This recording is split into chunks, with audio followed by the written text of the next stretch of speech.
Bien, buenas tardes. Espero que se encuentren bien. Quiero hablar de algo que cantamos hace un rato. Si recuerdan la letra del coro Gracia Sublime, se hablaba de Dios como aquel que puso en orden todo el caos, el Dios creador, aquel que está por sobre todas las cosas. Pero la línea que seguía de esa frase decía, ese Dios que pone en orden todo el caos nos adopta como sus hijos. Que podría parecer una paradoja, como un Dios que demuestra tal despliegue de poder y de grandeza tiene la sensibilidad y la cercanía de querer adoptarnos a nosotros, pequeñas y pobres criaturas, como hijos. Es en el impacto de ser hijos de Dios vía adopción lo que quiero que me acompañen a pensar en este breve momento. Probablemente una de las metáforas más extendidas para hablar de la relación que uno puede tener con Dios tiene que ser la idea de hijos de Dios.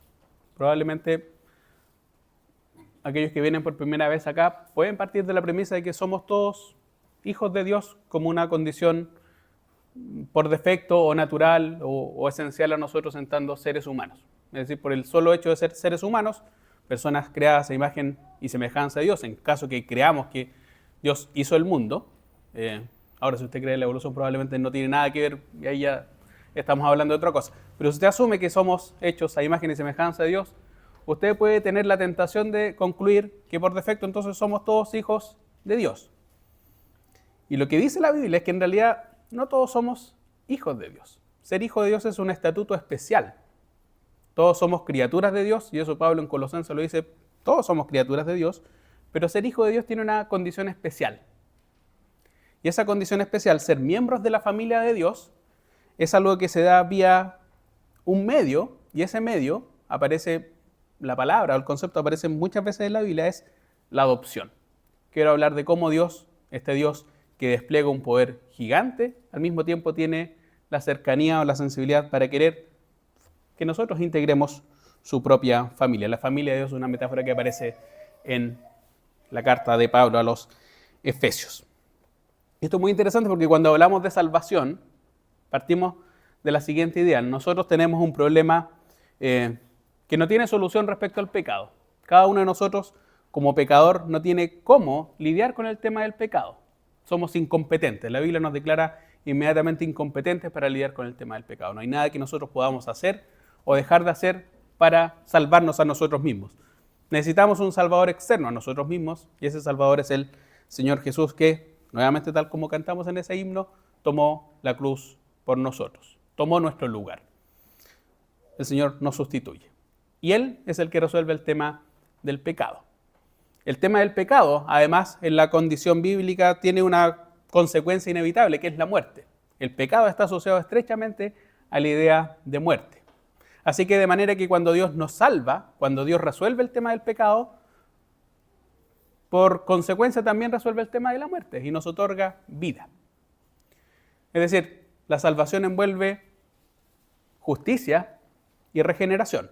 Nos da una condición que nosotros no podíamos acceder por nuestros propios medios, pecadores que ahora son declarados justos frente a los ojos de Dios, y muertos andantes que ahora tienen vida eterna.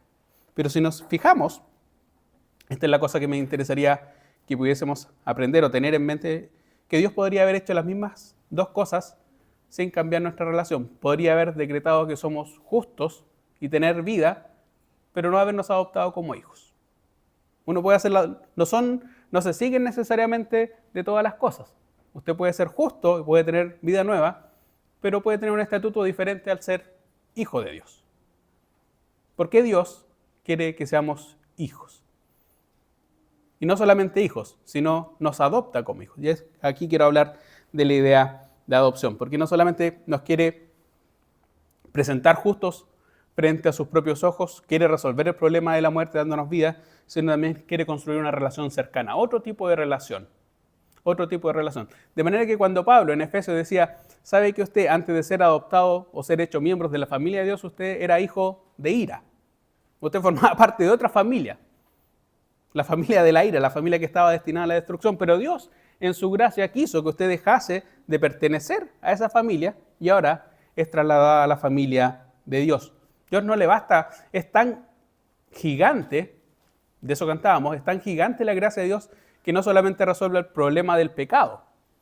Si Dios solamente resolviese el problema del pecado en la cruz, valdría la pena adorarle por los siglos de los siglos, pero su gracia es tan grande, es tan impactante, que no solamente resuelve el tema del pecado, restituye y quiere construir una nueva relación con aquellas personas que ahora llama hijos. Hijos por adopción. En Romanos 8:15 aparece esta idea. Mire, voy a leer del versículo 14, dice, porque todos los que son guiados por el Espíritu de Dios, estos son hijos de Dios. Parte de la idea de que no todos somos hijos de Dios, sino que hay una condición. Los que son guiados por el Espíritu de Dios, estos son los hijos de Dios.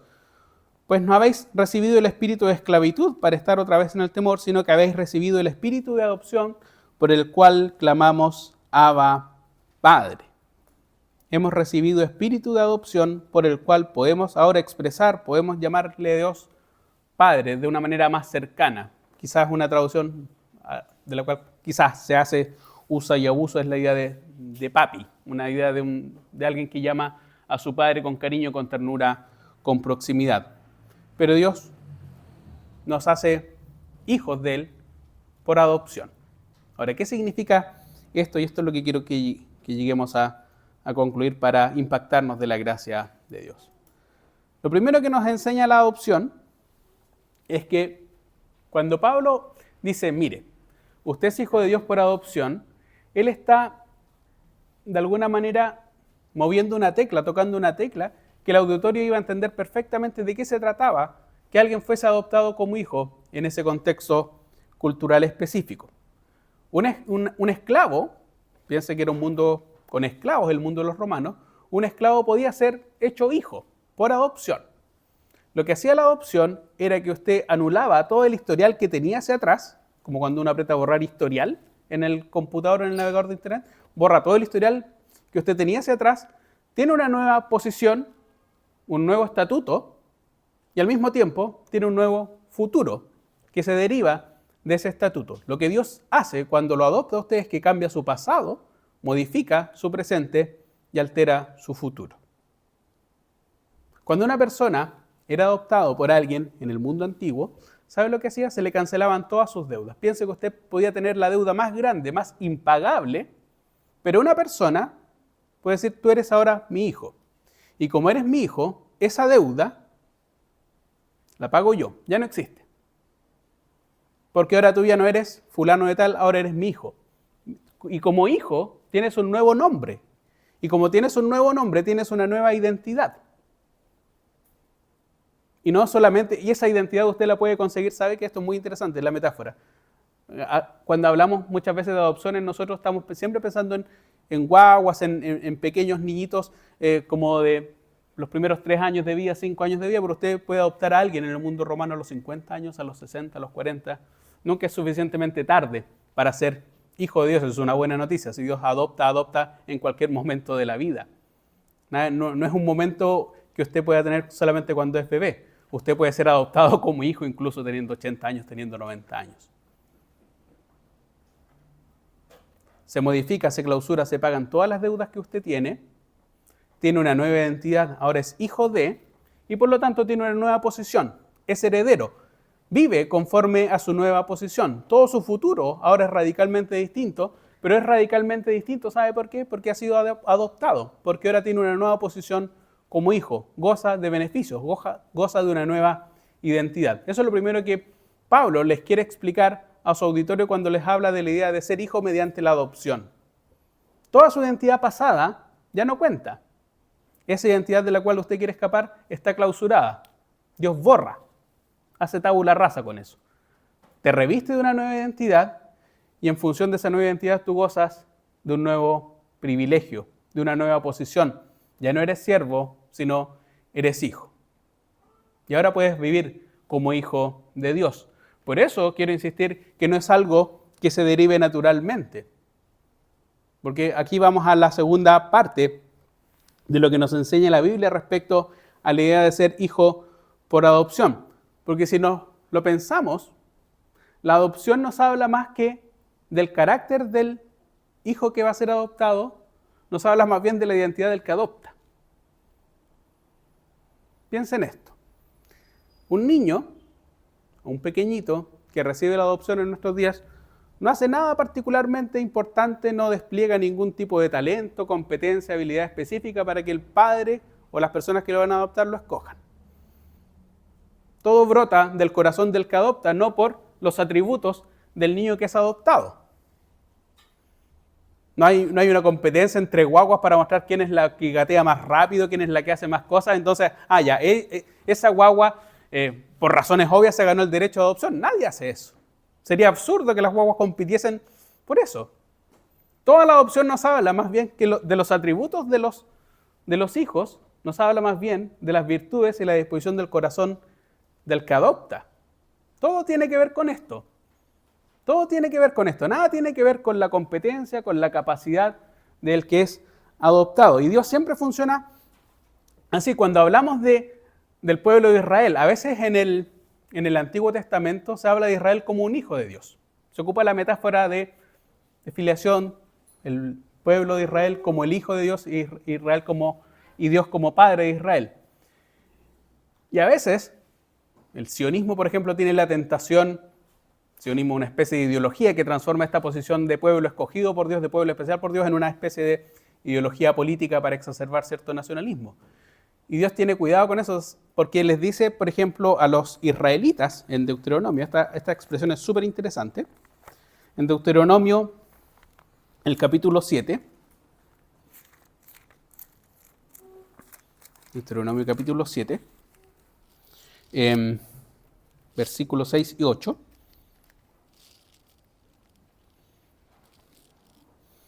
me dice, porque tú eres pueblo santo para Jehová tu Dios te ha escogido para hacerle un pueblo especial, más que todos los pueblos que están por sobre la tierra. Entonces, si uno se quedara leyendo solamente el versículo 6, el pueblo de Israel podría inmediatamente pensar, claramente yo me merezco tener esta posición de privilegio frente a Dios porque yo soy el más especial, el más singular. Me he ganado el derecho de ser el pueblo escogido de Dios, el pueblo del pacto de Dios. Por eso es lo interesante del versículo 7. No por ser vosotros más que todos los pueblos os ha querido Jehová y os ha escogido, pues vosotros seréis el más insignificante de los pueblos, sino que por cuanto Jehová os amó y quiso guardar el juramento que os juró a vuestros padres, os ha sacado Jehová con mano poderosa y os ha rescatado de servidumbre de la mano de Faraón, rey de Egipto. Lo que está diciendo acá Dios es, no se crea que usted se ha ganado el estatuto o el derecho por sus virtudes de ser el pueblo de Dios. Nada de eso, al contrario. Podía haber elegido 20 pueblos, dice Dios, mucho más virtuosos, mucho más poderosos, mucho mejores que usted. Usted era el más insignificante. Y si lo escogió usted como el más insignificante es para que se demuestre lo que dice el versículo 8. Mi amor, es el amor. Es el amor lo que importa acá. Esto se parece mucho a lo que Pablo en Efesios, en el capítulo 1, dice que nosotros somos adoptados explícitamente por el puro afecto de su voluntad. Si una persona llega a ser adoptado como hijo de Dios, lo primero que nuestra mentalidad religiosa tendría la tentación de ser, yo soy hijo de Dios porque me lo gané, porque soy mejor que mi vecino, porque dejo de hacer ciertas cosas, porque hago un montón de cosas, porque el domingo a primera hora estoy acá en la iglesia, porque no hago las cosas que hacen los otros vecinos. Esas personas sí que son malas, esas ya no podrían ser llamados hijos de Dios, yo sí porque me lo he ganado a pulso. Y en realidad lo que va a decir Pablo en Efesios es que si hemos sido adoptados es por el puro afecto de su voluntad. Es porque Dios despliega lo que hemos cantado, gracia. La gracia no se merece. La gracia no es una recompensa. Y si Dios salva es por gracia. Nuevamente, es el amor el que actúa adoptándonos y dándonos a nosotros una posición que no merecíamos. Si se fija, el hecho de ser hijos es una gran cosa, pero el ser hecho hijos por adopción demuestra mucho del corazón de Dios, nos habla mucho del corazón de Dios. No es cualquier forma, no es que, digamos, hay cosas que tienen muy poco que ver con nosotros cuando pensamos en la salvación, y eso es lo grandioso. La religión, lo que usted le va a enseñar es que si usted quiere ser hijo de Dios, si quiere ganarse un lugar en el cielo, tiene que hacer eso, ganárselo, haciendo un montón de cosas o dejando de hacer otro montón de cosas. Y ganárselo, porque el cielo, la vida eterna, la salvación, la justificación son una recompensa a sus actos. Y cuando Dios dice que usted es hijo por adopción, lo que está diciendo Dios es poner el acento en su corazón. Que este nuevo estatuto que usted tiene como hijo o que puede tener como hijo deriva solamente de su bondad, de su gracia, de su amor. No puede hacer nada para merecerlo, solamente aceptarlo. Tal como un niñito que va a ser adoptado, no tiene que hacer mucho más que eso, sino aceptar el regalo, el privilegio de la adopción. La adopción nos habla del carácter de Dios, de las cualidades de Él, más que aquellas cosas que nosotros podríamos pensar que son recompensas o el premio inevitable frente a nuestro buen certificado de conducta. Y lo último que nos enseña la adopción es que somos hijos en propiedad y, para ponerlo en jerga legal, con todas las de la ley. Somos hijos de verdad. No somos hijos de segunda, de tercera, de cuarta categoría. Los romanos no hacían esa distinción. No es que los hijos adoptados tuviesen menos derecho que un hijo natural. Tenían exactamente la misma posición y los mismos derechos. Pablo va a decir más adelante en el versículo que leíamos de Romanos, en la porción decía, y si hijos también herederos. ¿Por qué? Porque somos hijos con todas las de la ley. Y esta idea de ser hijos de Dios, muchas veces lo volvemos banal de tanto repetirlo, soy hijo de Dios, soy hijo de Dios. Tendemos a diluir lo de milagroso que tiene eso. Y con esto quiero llegar al último punto, que está en Primera de Juan, capítulo 3, verso 1. Van a pasar, y todavía no me voy a aprender bien la cita. Esta idea de ser hijo de Dios debería seguir sorprendiéndonos, porque no hay nada en nosotros que hayamos hecho para merecer ser llamados hijos de Dios. Esto es lo que va a decir el apóstol Juan en el capítulo 3, versículo 1. Dice, mirad cuál amor nos ha dado el Padre para que seamos llamados hijos de Dios. Quiero leer solamente esa expresión y quiero desmenuzar qué quiere decir Juan cuando dice, mirad cuál amor. Puede leer otra versión, dice, fíjense qué gran amor nos ha dado el Padre de que se nos llame hijos de Dios, y lo somos.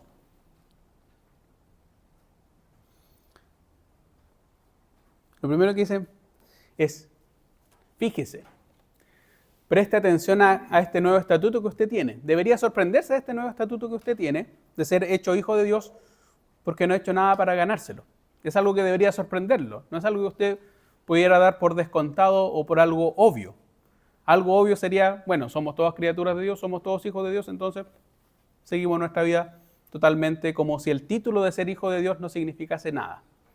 En realidad, cuando nos ponemos a pensar y nos ponemos a meditar respecto a todo lo que entraña ser hecho hijo de Dios mediante la adopción, deberíamos fijarnos, debería esto llamarnos poderosamente la atención, no tomarnos a la ligera. Y eso es lo primero que dice acá Juan. Y dice, fíjense, ¿qué tipo de amor nos ha dado el Padre? Esto es lo segundo. ¿Qué tipo de amor? ¿Qué gran amor? ¿De qué clase? ¿De qué magnitud de amor? Es una palabra que aparece 7 veces en el Nuevo Testamento. Esa qué clase, qué condición, y que literalmente tiene que ver con un país extraño, algo que está totalmente fuera de su... Es como te traigo algo que parece de otro mundo. Esa podría ser una buena traducción para que lo entienda. Esta cosa es tan espectacular que se nota que no la hicimos acá en Concepción, se nota que no está hecha en Chile, parece de otro planeta. Es de tal magnitud, es tan sorprendente, es tan maravillosa, que no puedo creer que realmente exista. Esto es de otra manera, es de otra parte del mundo, es de otro universo, es de otra galaxia. Eso es lo que está diciendo Juan acá. Fíjense en el tipo de salvación, fíjense en el tipo de amor que nos ha dado Dios, de esa magnitud que no se parece a nada de lo que nosotros conozcamos. Aquellas cosas que podemos creer que son familiares o que en realidad las conocemos, no se parecen nada a lo que usted puede creer. Fíjese el tipo de amor que nos ha dado el Padre para que podamos ser llamados hijos de Dios. Lo tercero que nos dice acá es que si uno se fija y si uno medita en la magnitud tan sorprendente, tan impactante del amor que está desplegando el corazón del Padre, tiene que ver con que el origen es justamente divino. No tiene nada que ver con nosotros. Ese amor que brota del corazón del Padre es algo que brota de Él de manera unilateral. Brota del Padre, brota de Dios, porque Dios así lo quiere. No como una respuesta frente a las cosas o a los merecimientos que nosotros pudiésemos tener. Y esa idea de ser hechos hijos de Dios siempre proviene del cielo hacia abajo. Juan en su evangelio va a decir lo mismo. Los hijos de Dios no provienen ni de sangre, ni de carne, ni de voluntad de Dios, de voluntad de varón, sino de Dios. Es decir, no crea que usted por ser israelita o por venir a una iglesia va a ser hijo de Dios. Proviene de Dios. Su origen es sobrenatural. Y Él nos ha dado el privilegio o el poder o la capacidad o el derecho, el atributo de que se nos llame ahora hijos de Dios. Que podamos tener esta nueva identidad y esta nueva posición. Fíjense, sorpréndense, maravíllese de todo el amor que está en el seno del Padre para que ahora usted pueda ser llamado hijo de Dios. Esto es interesante, ¿sabe por qué? Porque si ponemos la idea de que ser hecho hijo de Dios proviene del Padre, así como no hicimos nada por merecerlo, no podríamos hacer nada tampoco para perder esa condición. Si Dios adopta, no desadopta. Esto es muy interesante porque usted puede gozar de seguridad. Se ha estudiado que probablemente en los niños con casos de abandono y adopción, al menos en algunos primeros años está la tendencia o el temor de ser desadoptados. Probablemente porque han vivido tantas experiencias de abandono, no pueden confiar en nadie que ven esta nueva familia y piensan que si quebran una taza y me van a dejar de querer y voy a volver a... Es terrible esa situación. Piensa en eso. Pero Dios no es así, porque no tiene nada que ver con nosotros. No hicimos nada para ganarnos la adopción de ser hechos hijos de Dios, pero al mismo tiempo no hay nada que podamos hacer nosotros para ser desadoptados. Podemos estar seguros, podemos estar confiados en que si Dios nos da la salvación, esa salvación no depende de las cosas que hagamos nosotros. Todo esto proviene de Dios. Dios es el que nos da el poder, Dios es el que orija, es el inicio, es la causa efectiva, es la causa final para que podamos ser llamados hijos de Dios. Y podemos estar confiados en esto porque no es una especie de delirio o de falsa creencia. Es interesante que en el original diga al final, y lo somos, y por eso me permití leer la NBI que dice, fíjense en qué gran amor nos ha dado el Padre de que se nos llame hijo de Dios, y lo somos, y lo pone como exclamación final. Y realmente lo somos, es decir, y lo somos de verdad. La nueva palabra viva, esa traducción lo dice, y de veras lo somos. Es decir, si usted es hijo de Dios, casi que le está diciendo Juan, créalo de verdad, porque lo es.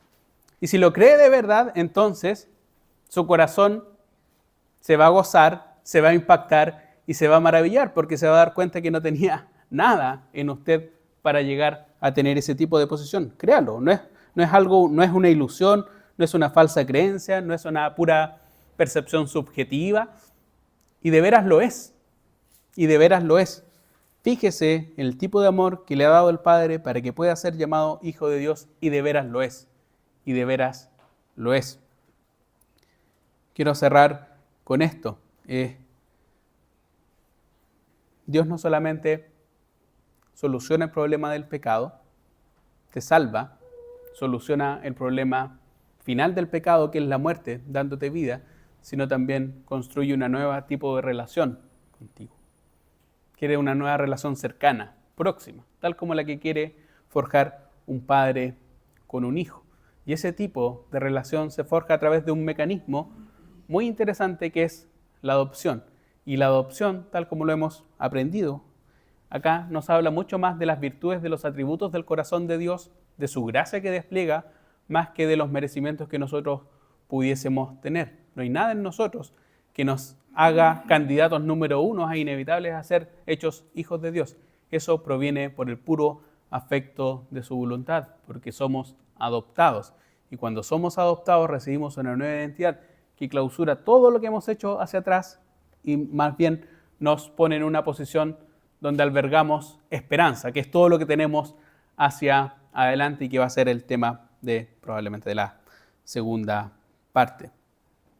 Y nunca deberíamos perder de vista lo impactante que es la obra de ser llamados hijos de Dios, que personas que han sido hechos hijos de ira, tal como los demás, podamos ser hechos miembros de la familia de Dios por su gracia, porque su gracia es mayor, tal como hemos cantado. Que el Señor bendiga su palabra. Oremos para terminar, también para agradecer por los alimentos, ¿sí? Y después voy a dar un aviso antes que se me olvide. Padre Santo, Dios bendito, gracias te damos por la persona amada del Señor Jesús, por quien tenemos acceso a ti, Señor, porque el mismo Señor nos llama a nosotros sus hermanos. Y es impactante pensar en esto, que aquellos que estábamos sin esperanza y sin Dios en este mundo, hijos de ira, Señor, ahora podamos ser miembros de la familia tuya, podamos ser llamados hijos, podamos gozar de este privilegio, podamos ser hechos hijos con todas las de la ley. Y te agradecemos, Padre, porque esto no proviene de nosotros, porque no es el resultado de nuestro merecimiento, sino porque es el despliegue de tu gracia, Señor, de tu gracia que encontró en la cruz del Calvario, Señor, el momento más impactante, Señor, en que el único justo, Señor, tomó el lugar de nosotros, los injustos, para llevarnos a Dios. Permite que en esta tarde, Señor, podamos aprender más de esto, que la palabra, Señor, que el Evangelio puede impactar los corazones, Señor, de aquellos que aún no te conocen, que aún no forman parte de la familia de Dios, Señor. También queremos agradecer por los alimentos que se nos van a servir, Señor. Te agradecemos por las manos, por todas las personas que han participado en esto, Señor, por su generosidad. Y te pedimos, Señor, que tú permitas que podamos disfrutarlos y que tengamos un buen momento de comunión y de grata compañía, Señor. Todas estas cosas las pedimos en el nombre del Señor Jesús. Amén.